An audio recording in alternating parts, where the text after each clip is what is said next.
Je sors du cinéma, je suis allée voir Hurlevent en avant-première au MK2 Quai de Seine. Et je suis tellement saoulée. Les 2 derniers plans sont jolis. Effectivement, il y a des jolis décors. Voilà. Vraiment, ok vu le film.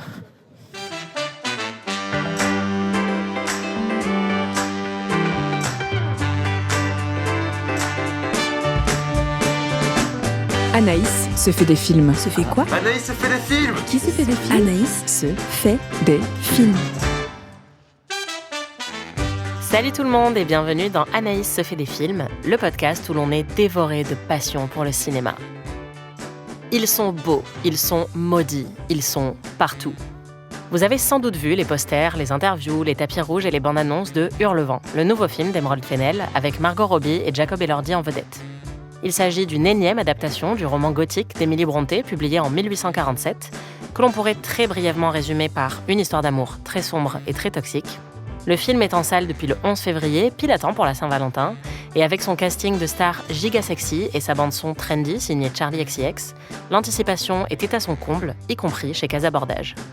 Alors, est-ce que le film est aussi sexy qu'on nous l'a vendu? Est-ce qu'il est fidèle à l'œuvre d'Emily Brontë et est-ce que c'est important? Quelles sont les histoires d'amour les plus dark et les plus sexy du cinéma? On va répondre à toutes ces questions dans cet épisode.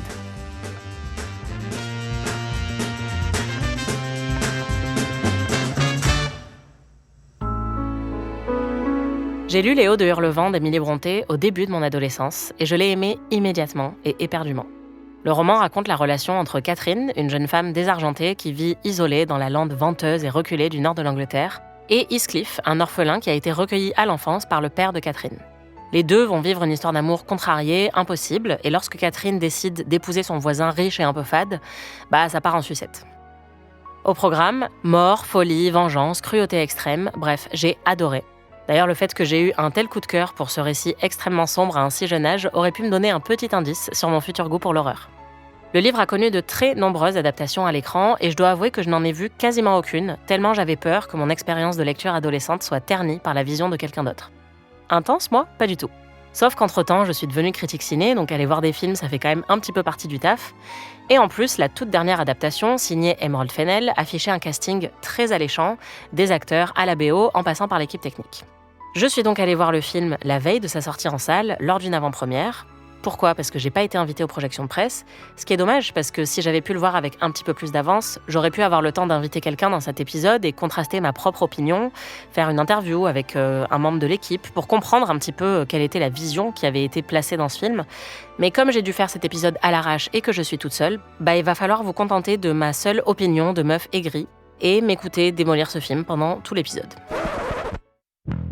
Avant la projection, je partais avec un mélange d'appréhension et d'espoir. J'avais envie d'aimer le film, parce que j'ai toujours envie d'aimer un film avant d'aller le voir, aussi parce que j'adore le livre, je vous l'ai dit, et parce que j'ai toujours plutôt aimé le travail d'Emerald Fennell. Je sais qu'elle n'est pas du goût de tout le monde, d'ailleurs j'ai beaucoup d'amis qui ont toujours été critiques envers son travail dès ses premiers films.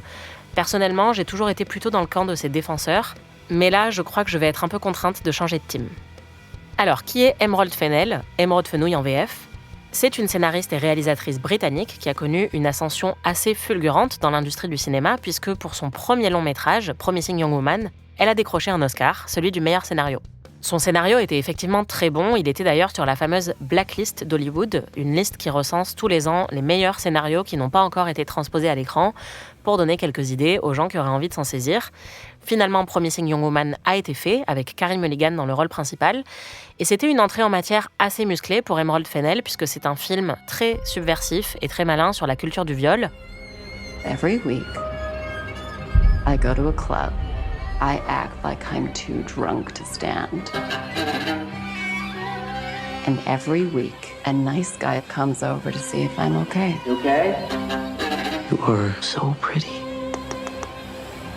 I am a nice guy. Are you? 1, 2, 3, 4. I thought we had a connection. Okay. How old am I? What are my hobbies? What's my name? Carey Mulligan incarne une femme qui se rend dans des bars pour piéger des hommes qui auraient envie de la violer. Elle se fait passer pour une proie facile et finalement, une fois qu'elle se retrouve chez eux, Elle leur fait peur, elle les force à se remettre en question d'une manière parfois assez sadique et violente. Le film utilisait à la fois des codes du cinéma d'horreur, mais en même temps n'avait recours à aucune violence physique, ce qui était honnêtement très subversif parce que c'était ce à quoi on s'attendait en voyant la bande-annonce du film. On pensait que c'était un rape and revenge et que donc c'était une femme qui allait tuer tous les hommes qui pourraient poser une menace envers elle. Mais c'est plus intelligent que ça. Et puis, il y avait aussi une esthétique très colorée, très féminine, qui venait poser un contraste supplémentaire avec le propos très sombre du film. Sa fin, que je ne vais pas spoiler ici, a été très, très, très clivante. Personnellement, moi, je l'avais trouvée très puissante. Mais je peux totalement comprendre qu'elle ne soit pas du goût de tout le monde.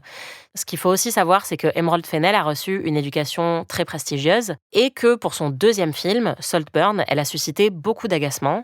En tout cas, mes amis britanniques étaient assez narquois face à ce film puisque c'est un film qui parle des rapports de classe au Royaume-Uni.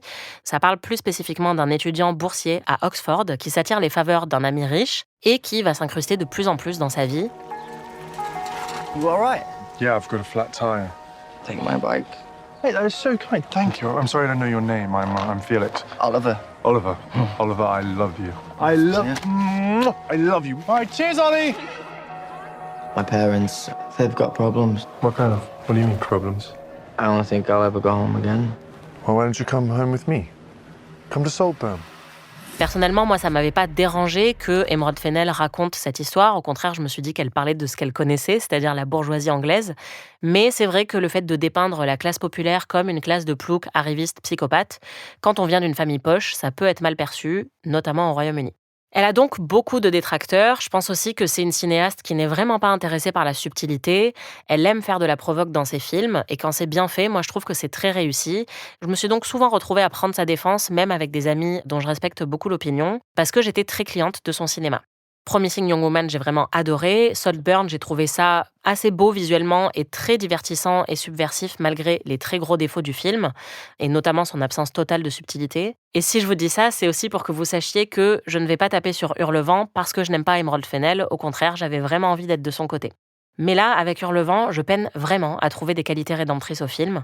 Notamment parce que je trouve que même les atouts potentiels du film, ses décors et ses costumes, on va en reparler, sont gâchés par une absence totale d'inventivité ou de vision.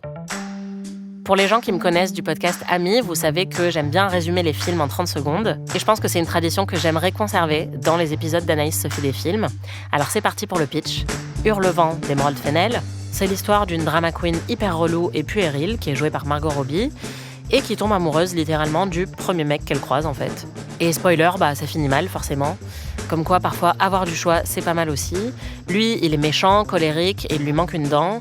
Elle est narcissique et gamine et elle s'habille n'importe comment, mais comme ils n'ont aucune autre option autour d'eux, ils tombent amoureux. Ça se complique encore un peu plus parce qu'ils vont épouser chacun d'autres personnes. Ils s'aiment, ils s'aiment pas, ils s'aiment pas, ils s'aiment. Honnêtement, ça devient vite très lassant. Il y a des œufs cassés, des miches de pain malaxées, des robes qui brillent au clair de lune, du ciel rouge, des chansons de Charli XCX. Et malgré tout ça, on se fait un peu chier en fait. Est-ce que c'est une adaptation fidèle du roman d'Emily Brontë ? Non, pas vraiment, voire pas du tout. Emerald Fennell a fait le choix d'une adaptation très libre. Elle a dit que c'était basé sur ses souvenirs de lecture quand elle était adolescente. Bon, clairement, on n'a pas lu le même livre, je pense, mais passons. Pour moi, Les Hauts de Hurlevent, c'est avant tout une histoire de souffrance, de vengeance et de manipulation. Et tout ça se fait en plusieurs parties, mais beaucoup d'adaptations vont se concentrer sur la première partie du roman, c'est-à-dire l'histoire d'amour entre Cathy et Heathcliff. Et parce qu'après, en fait, Catherine meurt et il y a toute une partie après sa mort où Heathcliff va continuer à tourmenter tout le monde, à être extrêmement cruel, torturer des enfants et finalement se laisser mourir à son tour. Bref, une histoire d'amour trop cute. On se demande vraiment pourquoi toute cette partie se retrouve rarement dans les adaptations au cinéma. Emerald Fennell, comme beaucoup de ses prédécesseurs, a donc choisi de se concentrer sur la relation entre Catherine et Heathcliff et vraiment de dépeindre ça comme une histoire d'amour impossible plutôt qu'une histoire d'amour toxique, même si ces deux personnages, que ce soit dans le livre ou dans le film, vont assez vite sombrer dans quelque chose de très cruel et dans une forme de folie passionnelle très très destructrice. Et il faut que je précise aussi tout de suite quelque chose d'autre, c'est que certaines critiques de Hurlevent portent sur le fait que Fennell s'éloigne beaucoup trop du matériau d'origine, que ça n'a plus rien à voir avec le roman. Personnellement, je pense que les adaptations sont là pour être des adaptations et donc pour servir la vision unique qu'un auteur a d'une œuvre, que ça peut être très très différent de l'œuvre d'origine et que ça pose pas de soucis, ça ne va pas effacer l'œuvre qui avait été écrite à la base. Et donc, je n'ai aucun problème avec le fait que Hurlevent ne soit pas une adaptation fidèle, on s'en fout. Par contre, j'ai un problème avec le fait que Hurlevent n'est pas un bon film.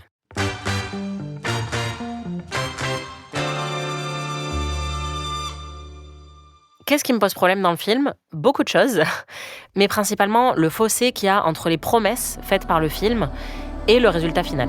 What should you do, Heathcliff? If you were rich? I suppose I'd do what all rich men do.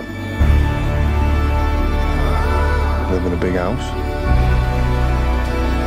And be cruel to my servants. Take a wife. A wife? What wife? Mr. Linton asked me to marry him. Heathcliff is gone. You must accept it. Dans cette adaptation d'Emerald Fennell, on est dans un univers revisité et on le comprend dès le début. Au pied des falaises de Hurlevent, il y a une rivière qui est rouge sang. Donc clairement, on sait qu'on n'est pas dans un paysage particulièrement réaliste. On est dans un film qui va beaucoup plus emprunter au langage visuel des contes de fées. Ce que je trouvais personnellement plutôt prometteur. Ce qui me dérange plus, c'est que c'est un film qui nous signale dès le départ « Attention, vous vous apprêtez à voir un film sombre, pervers et sexy », alors qu'au final, je trouve que c'est rien de tout ça. Le film s'ouvre sans images sur des bruits de grincements et de gémissements. On pense tout de suite que c'est une scène de sexe qu'on s'apprête à voir, et en fait, c'est une scène de pendaison. Et d'ailleurs, tout de suite, un des enfants qui assiste à la pendaison remarque que le pendu est en pleine érection, ça le fait beaucoup rire.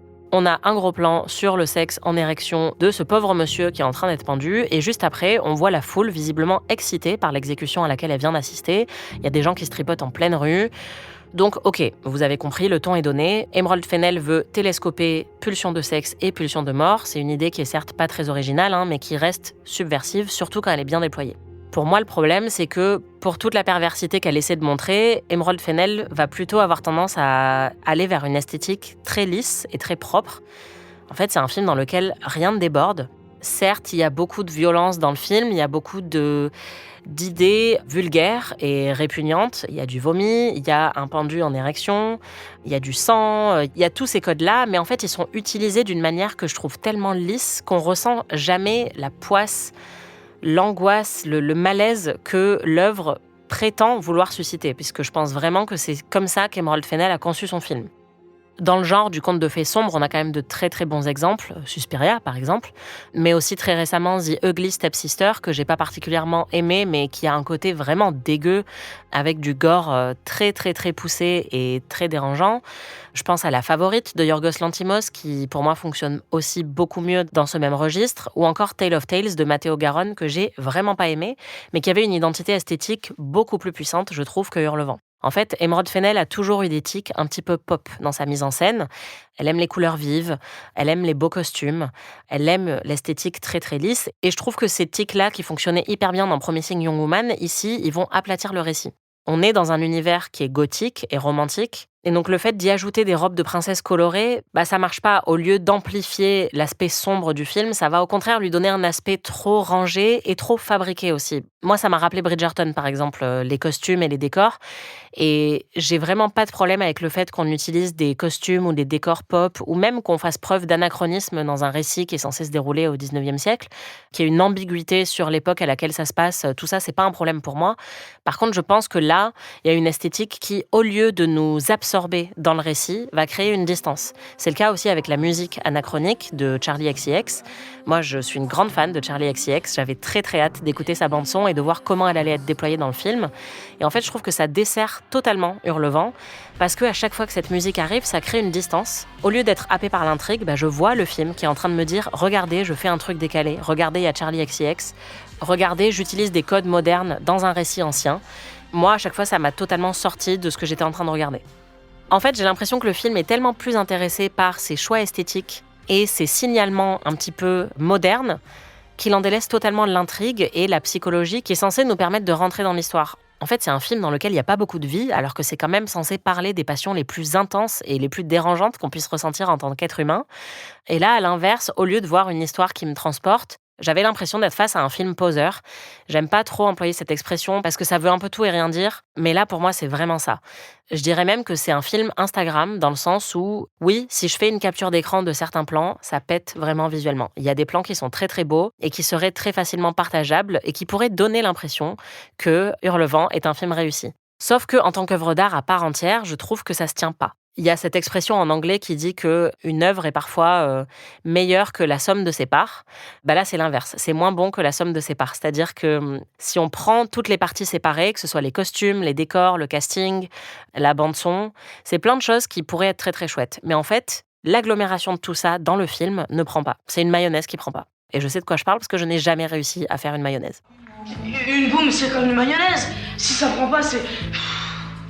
Pour amplifier encore plus ce côté Instagram, j'ai même l'impression que le film va reprendre des tendances esthétiques actuelles, des tendances mode ou déco.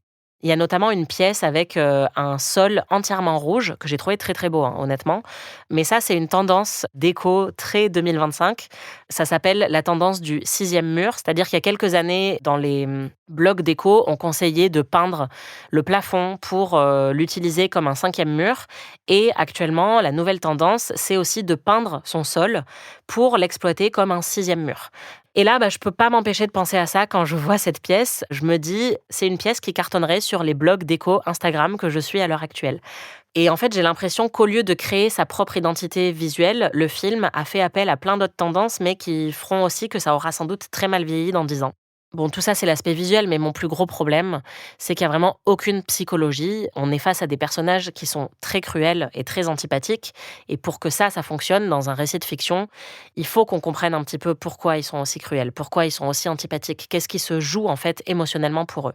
Et dans Hurlevent, tout ça reste en surface. À aucun moment, je ne comprends pourquoi ces personnages prennent les décisions qu'ils prennent.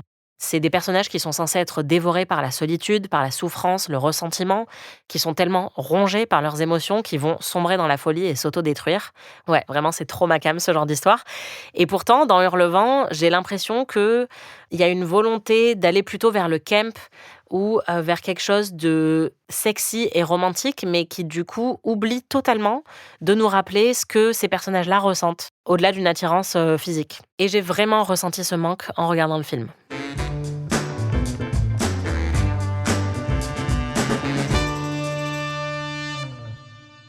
Il faut qu'on parle du casting, puisque c'est aussi ça qui a attiré la promotion massive du film et qui va faire sans doute que beaucoup de gens vont se déplacer en salle.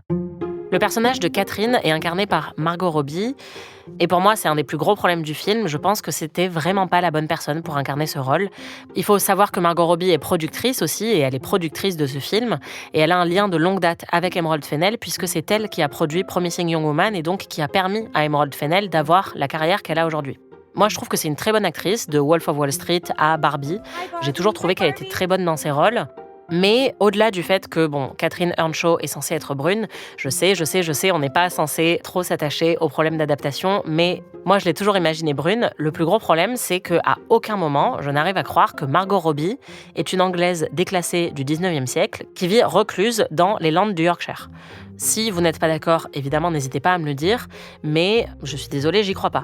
En plus de ça, il faut quand même pas oublier qu'avec Barbie, Margot Robbie a sans doute incarné le rôle le plus emblématique de sa carrière. C'est un de ses derniers rôles en date, et dans le film Hurlevent, il y a des moments où elle a des costumes qui évoquent vraiment Barbie, notamment un costume, une robe de noces où elle est comme emballée dans du cellophane, avec un gros nœud en ruban rose pastel. En fait, voir Margot Robbie blonde dans cette tenue, j'arrête totalement de penser au haut de Hurlevent et je pense tout de suite à Barbie. Enfin, pour moi, ça ne fonctionne pas du tout. Mais bref, je trouve ça vraiment dommage parce que c'est une bonne actrice et je pense pas qu'elle fasse du mauvais travail dans ce film. On n'a pas vraiment accès à l'intériorité de Catherine, mais je pense que c'est plus un problème d'écriture qu'un problème de performance. Et peut-être aussi un problème de montage. En fait, d'une scène à l'autre, on a l'impression qu'on ne voit pas le même personnage. Parfois, elle est très sensible, à fleur de peau, romantique, et vraiment en souffrance par rapport à son amour pour Heathcliff. Et la scène d'après, on a l'impression d'assister à une psychopathe de type Glenn Close dans Liaison fatale. I just want to be a part of your life. Oh, this is the way you do it, huh? Showing up at my apartment? What am I supposed to do? You won't answer my calls. You change your number. I mean, I'm not going to be ignored, Dan. Vraiment, je ne sais pas si c'est Emerald Fennell qui n'a pas permis à Margot Robbie de moduler sa performance, si c'est le montage qui est un peu parti en vrille, ou si c'est l'écriture qui a fait que c'était conçu comme ça dès le départ. Il faudra que je lise le scénario.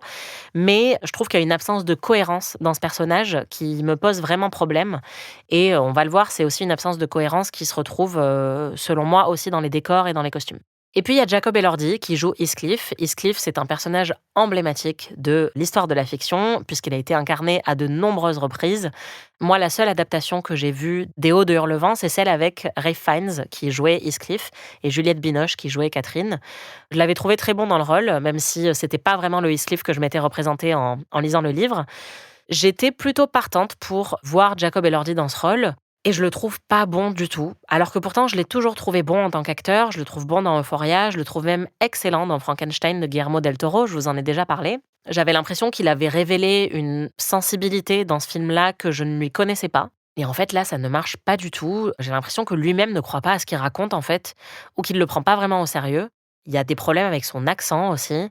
Bref, j'ai pas réussi à croire une seule seconde que Jacob Elordi était Heathcliff. I have not broken your heart. You have broken it. And in breaking it, you've broken mine. So kiss me again. And let us both be damned. Et ce qu'il faut préciser, c'est que son casting a été particulièrement controversé parce que Heathcliff, dans le livre d'Emily Brontë, est décrit comme un bohémien, un lascar qui a la peau sombre. Et donc, c'est quelqu'un qui est différent de la famille avec laquelle il grandit. Et sa différence, c'est un élément clé du récit puisqu'il va susciter beaucoup de cruauté, de rejet et de dégoût, notamment de la part de la famille de Catherine et du frère de Catherine. Il va être maltraité. Et ensuite, en grandissant, il va se venger de la cruauté qui lui a été infligée en devenant riche et en tourmentant tous les personnages. Et le fait qu'il n'ait pas la même couleur de peau que Catherine dans le livre, évidemment, ça ajoute une dimension très importante au récit, surtout dans une histoire d'amour impossible. Et ce sous-texte-là, on le perd totalement dans le film. Et puis, honnêtement, je trouve qu'il n'y a pas beaucoup d'alchimie entre les deux acteurs. Et ça, c'est un énorme problème, puisque quand on va voir un film romantique, ce qu'on veut, c'est qu'il y ait une alchimie absolument dévorante. Qu'ils se mettent ensemble ou qu'ils se mettent pas ensemble, honnêtement, c'est pas le plus important. Le plus important, c'est la tension sexuelle. C'est le désir qu'on va ressentir dans les regards entre les deux personnages, dans les quelques échanges qu'ils vont avoir, dans l'impossibilité de leur rapport et de leur union. Et tout ça, je le trouve pas du tout dans le film d'Emerald Fennell.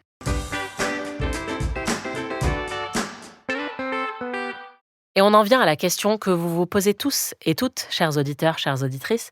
Est-ce que ce film est aussi sexy qu'on nous l'a vendu ? Eh bien, selon moi, pas vraiment. Il est plus explicite, sans doute, que d'autres adaptations des Hauts de Hurlevent, dans le sens où, certes, on les voit en plein coït, à plusieurs reprises, à de nombreuses reprises même, il y a tout un montage cul au milieu du film.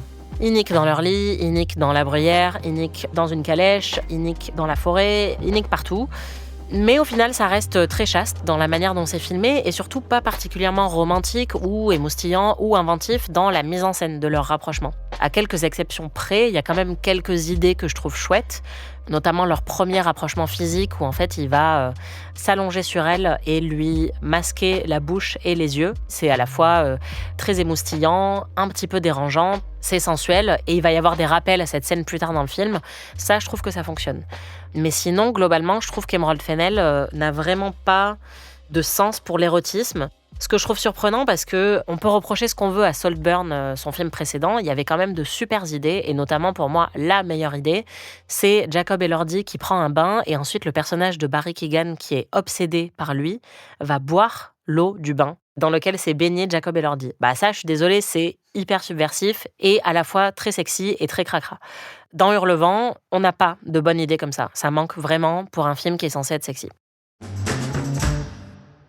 Alors, vous allez me dire, est-ce qu'il y a quand même des trucs bien dans ce film ? Oui, il y a quelques trucs bien.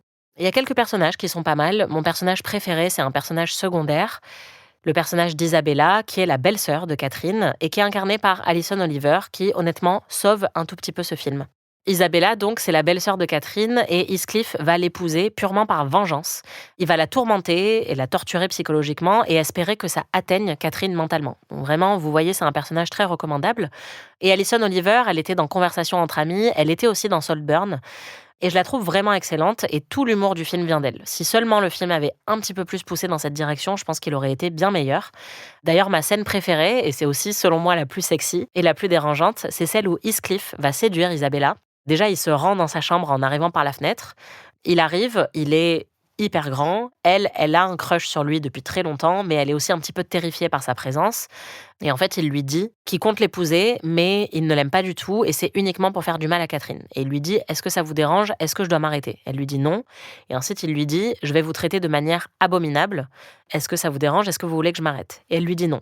Ça, c'est génial. C'est dark, c'est sexy, c'est dérangeant. Le mec est en train de lui annoncer qu'il va la placer dans une relation d'emprise, qu'il va lui faire du mal. Et elle est tellement en chien devant lui qu'elle accepte quand même ça. Je trouve ça très subversif. Alison Oliver est géniale dans cette scène comme dans toutes les autres scènes du film. Et j'aurais aimé en fait que tout le film soit sur cette tonalité-là. Et puis vive le consentement puisqu'il est en train de lui dire qu'il va la torturer, mais il lui demande si elle est d'accord. Donc moi, je trouve ça plutôt cool. Il y a un autre personnage qui a un côté grotesque vraiment très assumé, beaucoup plus que tous les autres personnages du film. C'est celui du père de Catherine, qui est alcoolique, qui est capricieux et qui est violent. Et en fait, il m'a beaucoup fait rire avec son côté diva. Et là encore, je ne sais pas si c'est moi qui ai un problème ou si c'est ce film qui ne sait pas du tout doser son ton. Mais quand le père violent physiquement est un des personnages qui me fait le plus rire, c'est peut-être qu'il y a un problème. Mais en fait, il y a notamment une scène quand Catherine et Heathcliff sont enfants où il tape une énorme crise de colère parce que Catherine arrive en retard pour son anniversaire et lui dit « C'est mon anniversaire, vous m'avez fait attendre, vous ne m'aimez vraiment pas ». Et honnêtement, je me suis totalement identifiée à lui parce que moi, j'aime beaucoup qu'on me souhaite mon anniversaire et je le prends très mal quand on oublie de me le souhaiter. Parmi les autres trucs bien, il y a quand même quelques idées visuelles très réussies. Déjà, l'image de Heathcliff caché sous le lit. On a cette image qui se produit d'abord à l'enfance des deux personnages. Il est caché sous le lit parce qu'il a peur, mais il attrape la cheville de Catherine qui, elle, est assise au-dessus du lit. Et donc, on a, avec cette simple image, déjà un signe annonciateur de la toxicité qu'il va y avoir entre les deux, mais c'est aussi montré comme quelque chose de doux, de romantique et d'aimant entre les deux personnages. Et donc, on a vraiment cette tension entre l'amour et la toxicité, entre la violence et la romance, qui, en étant bien déployée, aurait pu être très intéressante.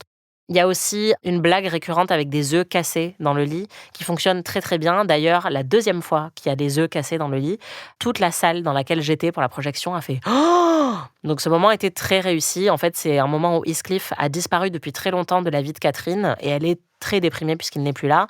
Et elle s'assoit sur son lit, elle sent qu'il a placé des œufs sous sa couverture en son absence et donc elle réalise que Heathcliff est de retour et c'est hyper malin, c'est très très bien trouvé. Et cette scène-là est très réussie. Et puis, il y a quelques suggestions érotiques qui marchent bien, même si c'est très bref, mais au moment où Catherine a un peu son éveil sexuel dans sa jeunesse, c'est aussi à partir de ce moment-là qu'elle va commencer à être attirée physiquement par Heathcliff. Tout autour d'elle l'excite. Et notamment, il y a une scène où elle voit un escargot un peu baveux qui est en train de se balader, et puis après, elle voit la cuisinière qui est en train de pétrir une miche de pain, et tout ce qu'elle voit avec le travail sur le son et sur l'image est une évocation sexuelle. Ça, je trouve que c'est très réussi. Ça m'a rappelé des images de Stalker de Park Chan-wook où la manière d'écaler les œufs de Mia Wasikowska était aussi assez sensuelle et assez dérangeante. Donc ça, je trouve que c'est très bien. Malheureusement, c'est un petit peu trop court et j'aurais aimé que le film se saisisse un petit peu plus de tout ce symbolisme qui est à la fois crado et sensuel et qui résume très bien, à mon avis, l'idée que Emerald Fennell voulait faire passer.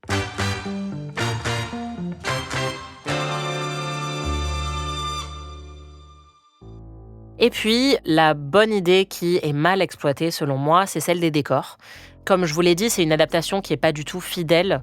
Historiquement, déjà, il y a une ambiguïté sur la période historique à laquelle se déroulent Les Hauts de Hurlevent. Donc, c'est pas du tout un problème pour moi d'aller brouiller un petit peu les pistes. Les Hauts de Hurlevent, c'est un roman qui est très sombre et mystérieux, très gothique, donc qu'on s'amuse avec ces codes-là, pour moi, ça a du sens. Et Emerald Fennell, elle va aller vers quelque chose de très expressionniste dans les décors, avec notamment des bâtiments très biscornus, surtout la maison de Hurlevent, qui ressemble quasiment à un décor de théâtre. Il y a des meubles postmodernes, il y a des choix de décoration qui sont un petit peu inquiétants. Il y a des très bonnes trouvailles, par exemple, Linton, le mari de Catherine, va faire décorer sa chambre après l'avoir épousée et il décide de peindre le mur de sa chambre de la même couleur que la peau de Catherine, en recréant même les grains de beauté qu'il y a sur son visage. Et donc le mur a un aspect presque vivant à plusieurs moments du film. On a l'impression que toucher le mur, c'est comme toucher Catherine. C'est dark, c'est étrange. Enfin bref, ça c'est une idée qui avait vraiment tout pour me plaire. Il y a aussi le fameux salon avec le sol entièrement rouge dont je vous ai parlé, comme s'il était peint avec du sang. Il y a des bougeoirs en forme de main. Enfin bref, il y a plein d'idées visuelles, mais elle en fait pas grand-chose. Et je trouve que la mise en scène est tellement peu inventive dans les choix de cadres qu'on peut vraiment pas profiter de tout le travail qui a été fait sur les décors et c'est vraiment dommage. Pareil avec les costumes. En fait, il y a des très très très très beaux costumes dans ce film et notamment toutes les robes portées par Margot Robbie. Mais j'ai aussi eu l'impression que ces costumes ne racontaient pas d'histoire, ou en tout cas, je ne comprends pas l'histoire que ces costumes veulent me raconter. Tout le monde n'est pas obligé d'être d'accord avec ça, mais pour moi, un costume, c'est pas juste un costume qui est joli, qu'on aimerait porter. C'est aussi un costume qui nous dit quelque chose sur le personnage dans la scène où il le porte. Un exemple vraiment très basique, dans Titanic, quand la mère de Rose est en train de serrer son corset tout en lui faisant un speech sur le fait qu'elle doit se plier aux conventions, qu'elle doit se contenter de son mariage avec Cal, qu'elles ont besoin en fait de se conformer au maximum en tant que femmes pour protéger leur situation financière, symboliquement c'est très très fort. Rose, I forbid it. Oh, stop it, Mother. You'll give yourself a nosebleed. This is not a game. Our situation is precarious. You know the money's gone. Of course I know it's gone. You remind me every day. Your father left us nothing but a legacy of bad debts hidden by a good name. Rose est en train d'être littéralement corsetée, d'être étouffée par le costume qu'elle est en train de porter, et ça représente l'étouffement qu'elle ressent en tant que femme, et évidemment la libération qu'elle va chercher avec Jack Dawson, le très beau. Évidemment, tous les costumes n'ont pas forcément besoin d'avoir une lecture symbolique, mais moi je trouve que ça apporte quand même toujours quelque chose. Ça peut être un choix de matière, une matière fluide qui va représenter la liberté d'un personnage, ou au contraire une coupe très stricte qui va symboliser la rigidité d'un personnage, une couleur, un motif qui va montrer l'évolution du personnage au fil du récit. Enfin bref, il y a plein de choses qu'on peut faire avec les costumes et tous les costumiers savent ça quand ils travaillent sur un costume. Et là, en fait, il y a tellement d'idées, il y a tellement d'influences que certes, les costumes sont très beaux, mais il y a quelque chose que j'ai trouvé un petit peu aléatoire, un petit peu incohérent dans la construction des costumes du film. Comme si Emerald Fennell et sa costumière avaient voulu se faire plaisir, mais sans vraiment penser à la continuité de ce que ces tenues racontent sur leur personnage. Et là, il faut quand même rendre à César ce qui est à César. La costumière de Hurlevent, c'est Jacqueline Duran, qui est une costumière brillante et oscarisée. Elle a fait les costumes de Eyes Wide Shut, de Barbie, d'Orgueil et Préjugés. Elle a aussi fait Les Filles du Dr March. Elle a fait Spencer, dans lequel les costumes sont pour le coup très très beaux et très bien déployés symboliquement. Donc a priori, Jacqueline Duran, elle sait ce qu'elle fait. Et c'est ça qui m'a d'autant plus déroutée, c'est que vraiment je me disais, je ne comprends pas. Au-delà du fait qu'ils sont jolis et qu'ils sont tape à l'œil, je ne comprends pas ce qu'ils sont censés me raconter sur les personnages. Et en fait, en lisant des interviews de Jacqueline Duran, ça s'éclaire un petit peu plus parce que tout ce que je lis, c'est qu'elle avait 1 milliard de références différentes et qu'elle voulait mélanger énormément de références et de périodes, que ce soit la période des Tudors, les années 50, la période contemporaine, des tenues vintage de McQueen, la période élisabéthaine, la période géorgienne, la période victorienne, des films du XXe siècle. Enfin bref, il y a de tout. Et en fait, une fois que j'ai lu ça, je me suis dit, ok, ça explique totalement ce que j'ai ressenti devant le film, c'est-à-dire que c'est une espèce d'amas de références qui ont l'air mal digérées et qui, certes, prises individuellement, encore une fois, ont un résultat plutôt frappant, mais ensemble, la somme de ces parts ne ressemble à rien. C'est comme le gâteau à la banane, à la bolognaise et aux petits pois que fait Rachel dans Friends, parce que oui, maintenant, je suis capable de faire des références à Friends. C'est plein de choses qui, individuellement, sont vraiment super, mais quand on les met ensemble, c'est un peu dégueu. Et je trouve ça d'autant plus décevant que ce soit réalisé par une costumière aussi talentueuse. Encore une fois, le fait que les costumes ne soient pas réalistes ou conformes à une période historique, honnêtement, ça me dérange pas du tout. Ce qui est plus dérangeant, c'est que le film n'arrive pas à créer son propre univers. Je n'arrive pas à comprendre quel est le langage qui lie tous les éléments de ce film. Pour moi, en fait, c'est un film qui veut désespérément être sombre, mais je pense que pour être sombre, il suffit pas d'avoir des cadavres qui bandent, du vomi, des pères alcooliques et des flaques de sang. Il faut aussi savoir créer une atmosphère. Et en fait, je trouve que ce film est dénué d'atmosphère.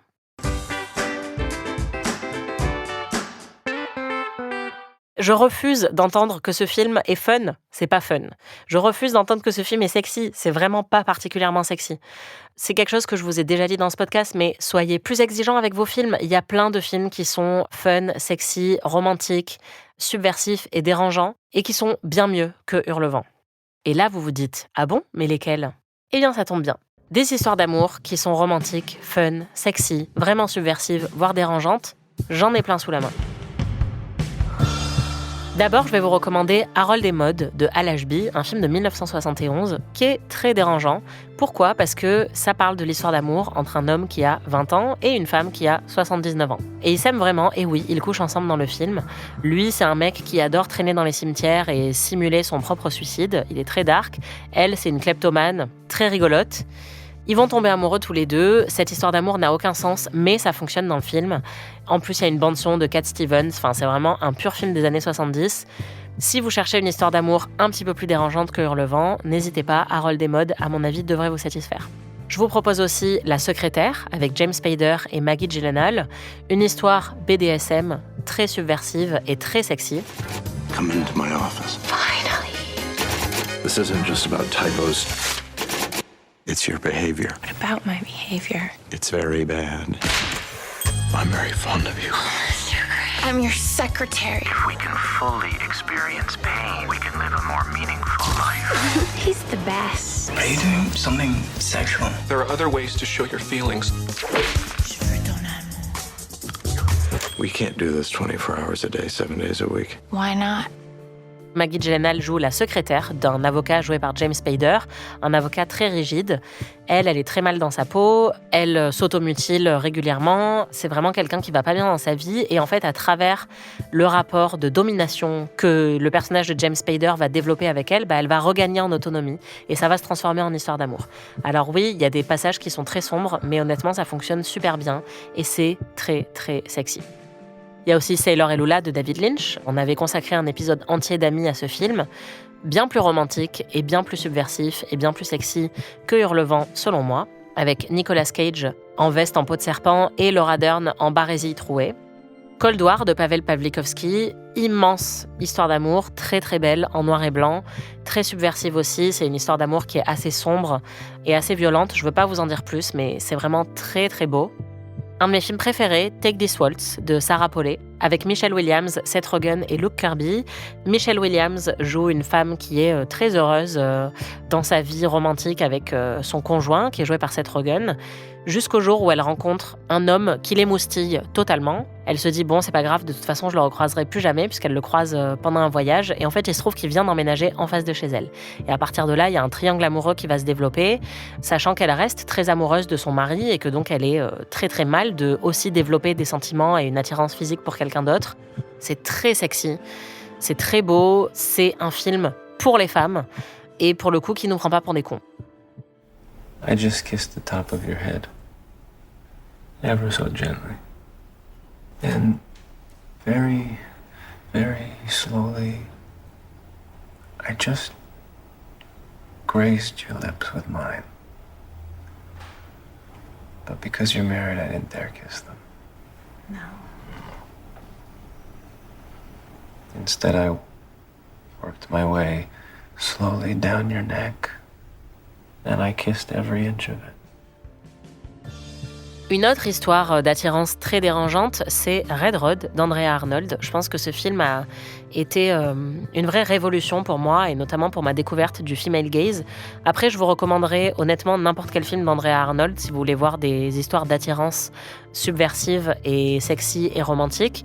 Andrea Arnold a aussi fait sa propre adaptation des Hauts de Hurlevent, et c'est la seule réalisatrice à avoir casté un homme noir pour jouer Heathcliff.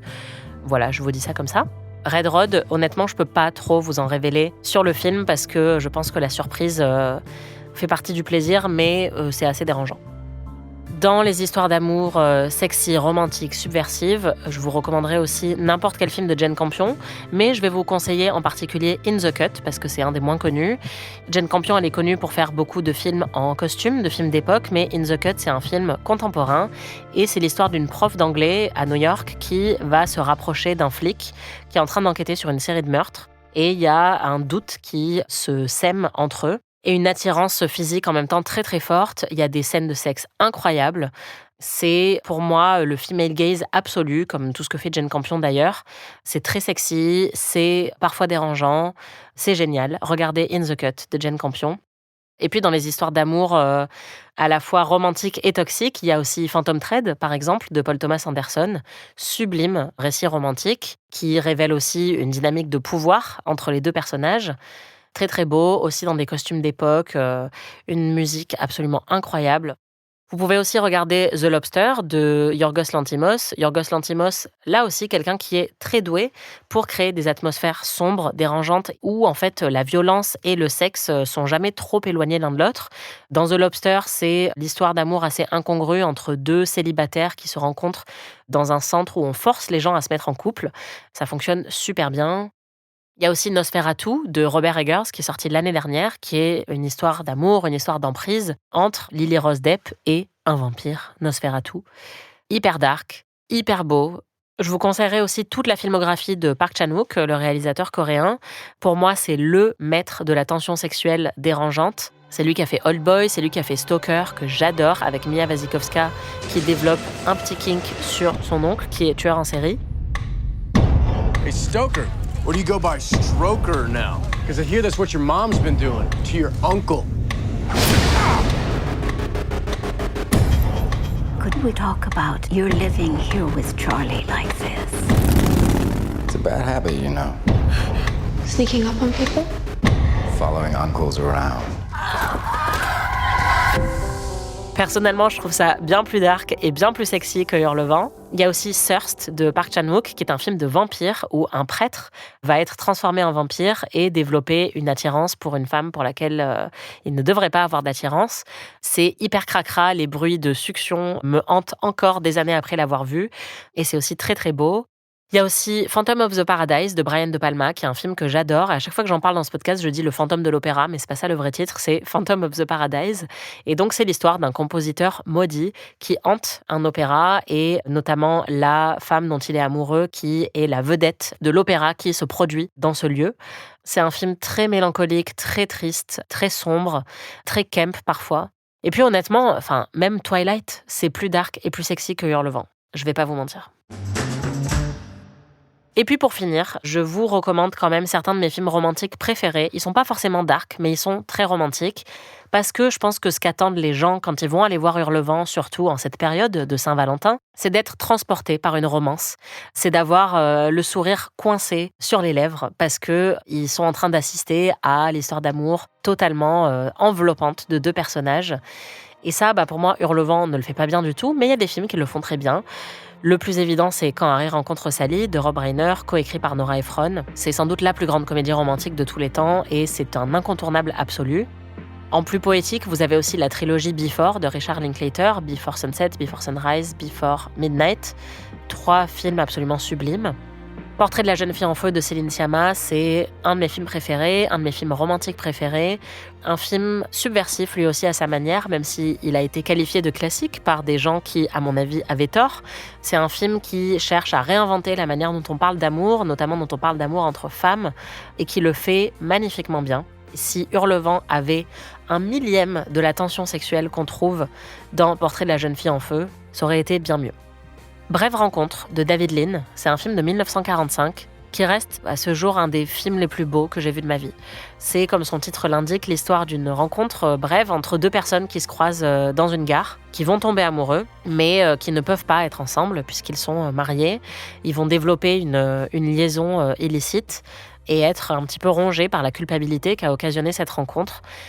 C'est tellement beau. C'est vraiment, si vous n'avez pas vu Brève rencontre, arrêtez ce podcast dès maintenant et allez regarder Brève rencontre. Dans les films très romantiques, il y a aussi Chungking Express de Wong Kar-wai. On y avait consacré un épisode d'Amis. C'est beau, c'est doux. Ça pourrait être considéré comme toxique dans certains éléments puisqu'il y a un peu de mensonge et de manipulation qui interviennent dans la romance principale du film. Mais c'est vraiment très singulier et c'est magnifique.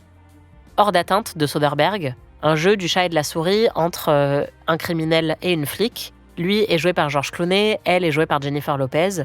Et même s'ils ont un gros conflit d'intérêts, ils sont très attirés l'un par l'autre. Et ça fonctionne très très bien.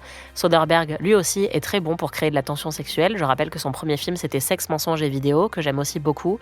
Et Hors d'atteinte, pour moi, c'est vraiment le sommet de tout ce qu'il sait faire en termes de tension sexuelle. Brokeback Mountain, évidemment, un incontournable du genre romantique qui fonctionne toujours très bien selon moi. Et puis après, il y a des films dont j'ai déjà parlé dans Amis, il y a Moulin Rouge, La La Land, Titanic. C'est parmi mes films romantiques préférés et si ça vous intéresse, je vous invite à réécouter les épisodes d'Amis qui y étaient consacrés.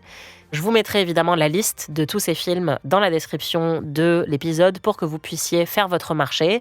Vous n'êtes pas obligé de tous les voir, vous pouvez aussi en voir aucun, mais je pense qu'ils constituent de très bonnes alternatives à Hurlevent. En tout cas, une fois que vous les aurez tous vus, si vous considérez quand même que Hurlevent est meilleur que cela, écoutez, je m'incline. Mais je pense que ces films-là sont la preuve qu'on peut beaucoup mieux faire dans ce domaine. Je regrette vraiment de ne pas avoir plus aimé Hurlevent et de ne plus pouvoir défendre Emerald Fennell, que j'ai essayé de défendre quand même depuis quelques années. Honnêtement, ça m'a donné envie de relire le roman. Si vous ne l'avez pas lu, je vous le conseille. Et maintenant, j'ai aussi envie d'aller découvrir les autres adaptations cinématographiques du livre pour voir si j'en trouve une qui me plaît, ou en tout cas qui me plaît un peu plus que celle-là. Si vous avez aimé ce film ou pas du tout, je suis quand même très curieuse d'avoir votre avis sur Hurlevent. N'hésitez pas à m'en parler en commentaire, je les lirai avec attention. Parce que je sais que je parle toute seule dans ce podcast, mais j'aime quand même avoir des débats avec vous et savoir ce que vous avez pensé de tous les films dont je parle. Après, en conclusion, je pourrais toujours me rassurer avec l'idée que l'amour n'est pas mort, puisque à côté de moi, pendant ma projection, il y avait un couple de gens qui ont passé tout le film à soit le commenter à voix haute, soit regarder chacun de leur côté leur téléphone portable pendant tout le film. Donc je trouve ça très beau qu'en fait un relou du cinéma ait rencontré une relou du cinéma et qu'ils soient tombés amoureux. Je suis très heureuse pour eux, j'espère ne plus jamais être assise à côté d'eux, mais voilà, j'espère qu'ils passent une bonne Saint-Valentin entre eux, en train de regarder leur portable pendant qu'ils ont un film qui se déroule devant leurs yeux. C'est la fin de cet épisode d'Anaïs se fait des films. La semaine prochaine, je serai à la Berlinale et donc je vous raconterai mon expérience au Festival de cinéma de Berlin. Vous allez voir, c'est très différent de Cannes et Venise. Si vous avez aimé cet épisode, n'hésitez pas à me mettre des commentaires, des étoiles, des cœurs, des déclarations d'amour. Je prends tout. Si vous n'avez pas aimé cet épisode, laissez-moi me faire des films, je veux pas le savoir. Et puis on se retrouve très vite. Salut tout le monde.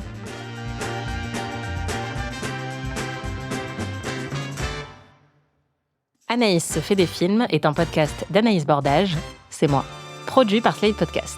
Production éditoriale, montage et réalisation Aurélie Rodriguez.